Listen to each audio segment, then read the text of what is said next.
Bismillahirrahmanirrahim. Assalamualaikum warahmatullahi wabarakatuh. Alhamdulillah kita bisa berjumpa lagi di channel ini. Salawat serta salam semoga senantiasa tercurah kepada junjungan kita Nabi Muhammad sallallahu alaihi wasallam dengan mengucapkan Allahumma salli ala Sayyidina Muhammad wa ala ali Sayyidina Muhammad. Sahabat beriman dimanapun Anda berada, dalam Islam, tawakal adalah sikap mental dan spiritual yang mengekspresikan keyakinan sepenuhnya bahwa Allah Subhanahu wa Ta'ala adalah pemilik dan pengatur segala sesuatu di alam semesta ini. Ini mencakup keyakinan bahwa Allah memiliki kendali mutlak atas semua yang terjadi dan bahwa kita sebagai manusia hanya dapat berusaha sebaik mungkin, sementara hasil akhirnya adalah keputusan Allah Subhanahu wa Ta'ala. Penerapan tawakal dalam hidup sehari-hari memiliki banyak manfaat, baik secara psikologis maupun spiritual. Beberapa manfaat tersebut antara lain: yang pertama adalah ketentraman pikiran. Tawakal membantu mengurangi kecemasan dan stres karena kita melepaskan perasaan bahwa kita harus mengendalikan segalanya. Kita tahu bahwa Allah adalah pengatur yang lebih baik. Yang kedua adalah ketegasan dan keputusan. Dengan tawakal, kita dapat mengambil keputusan dengan lebih tegas dan percaya diri karena kita tahu bahwa hasil akhirnya adalah dalam tangan Allah Subhanahu wa Ta'ala. Yang ketiga adalah keikhlasan dalam usaha.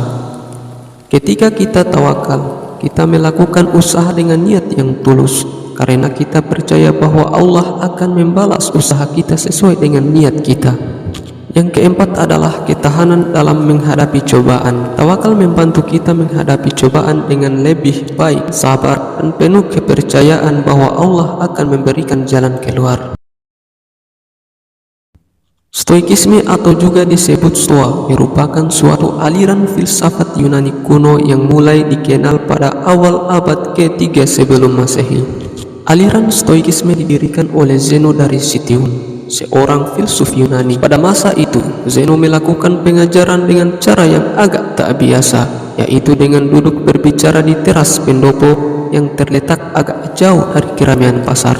Pendekatan pengajaran dan cara dia mendirikan akademinya ini yang kemudian memberikan nama pada aliran filsafat ini, yaitu Stoikisme.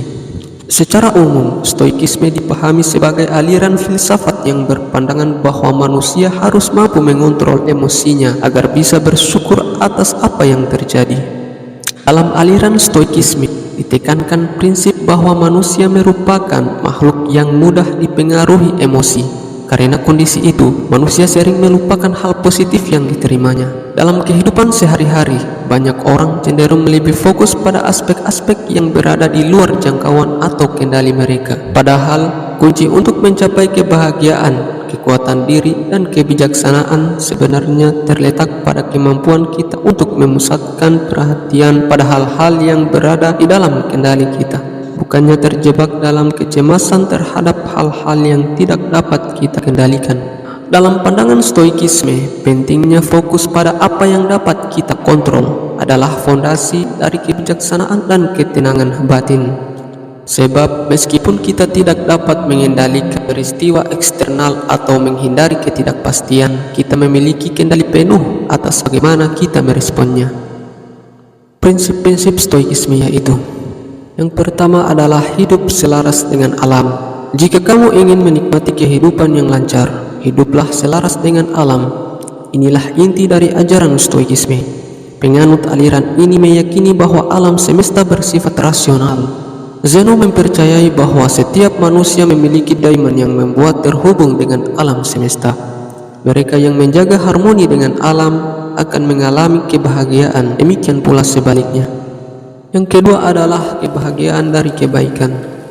Penganut Stoikisme percaya bahwa kebahagiaan bisa diperoleh dengan mengejar kebaikan, bukan dari kepemilikan atas benda-benda. Pengejaran tersebut melibatkan ujian keinginan, keengganan, dan dorongan dalam hati.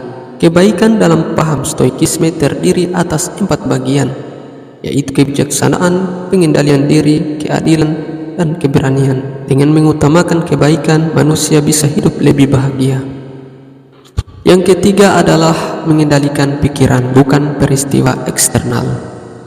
Ketika seseorang bisa melihat suatu peristiwa eksternal dengan cara pandang yang tepat, ia akan merasa lebih mantap dalam menjalani hidup. Banyak hal yang terjadi seringkali berada di luar kontrol dan bukan tergantung pada seorang individu. Namun, cara menggunakan akal dan membentuk opini terhadap peristiwa tersebut sepenuhnya dapat dikendalikan.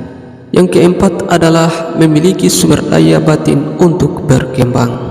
Penganut Stoikisme percaya bahwa setiap orang memiliki sumber daya batin yang dibutuhkan untuk berkembang. Dengan sumber daya tersebut, penganut Stoikisme dapat menghilangkan emosi yang beracun dan menggantikannya dengan emosi yang baik dan positif. Manusia tidak dilahirkan dalam kondisi rusak, tetapi telah dilengkapi dengan sumber daya. Yang kelima adalah tidak mengeluh dan menyalahkan orang lain.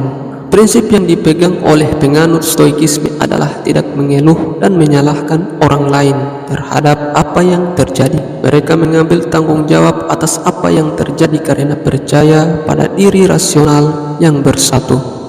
Ini berarti bahwa hanya mereka yang dapat membiarkan sesuatu yang buruk terjadi, yaitu karena pilihan dan tindakan diri sendiri. Stoikisme menekankan pentingnya mengelola reaksi emosional kita terhadap peristiwa-peristiwa yang berada di luar kendali kita.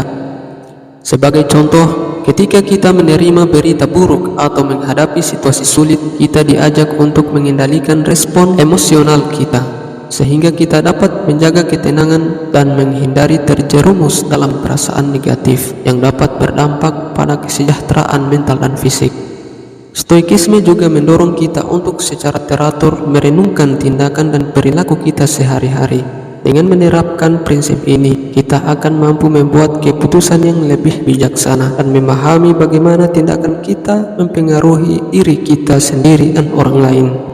Itulah beberapa pembahasan mengenai tawakal dan stoikisme. Semoga bermanfaat. Assalamualaikum warahmatullahi wabarakatuh.